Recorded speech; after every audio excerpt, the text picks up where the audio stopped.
Doctor BR Ambedkar Konaseema జిల్లా P Gannavaram నియోజకవర్గంలో 150 కోట్లకు పైగా వ్యయంతో భారీ అభివృద్ధి పనులు చేపట్టబోతున్నట్లుగా ఎమ్మెల్యే గడ్డి సత్యనారాయణ తెలిపారు. పంచాయతీరాజ్ R&B రోడ్లు, పుష్కర ఘాట్లు, దేవాలయాల పునర్నిర్మాణానికి నిధులు కేటాయించినట్లు వెల్లడించారు. ప్రజల సమస్యలను వేగంగా పరిష్కరించడమే ధ్యేయంగా పనిచేస్తున్నామని ఆయన స్పష్టం చేశారు. అంబేద్కర్ కోనసీమ జిల్లాకి Panchayati Raj rural roads strengthening project కింద ఇంచుమించు 93 కోట్ల రూపాయలు శాంక్షన్ అవ్వడం జరిగింది.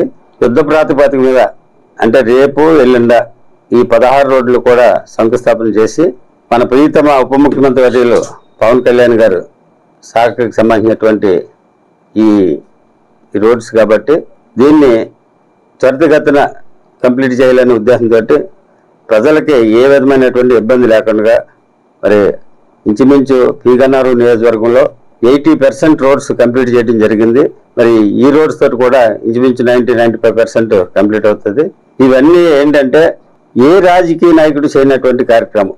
ఈ రాష్ట్ర ఉప ముఖ్యమంత్రి పవన్ కళ్యాణ్ గారు తను తీసుకున్నటువంటి శాఖల్ని 100% న్యాయం చేయాలనే ఉద్దేశంతో ఎక్కడో మారుమూల అటవీ ప్రాంతాల్లో మరి ఏ విధమైనటువంటి రహదారులు లేనటువంటి ప్లేస్లకు వెళ్ళి అక్కడ ఉన్నటువంటి పరిస్థితులను గమనించి అక్కడ ఈ ట్రైబల్ ఏరియాల్లో ట్రైబల్స్కి రోడ్స్ ఏర్పాటు చేయడం జరిగింది.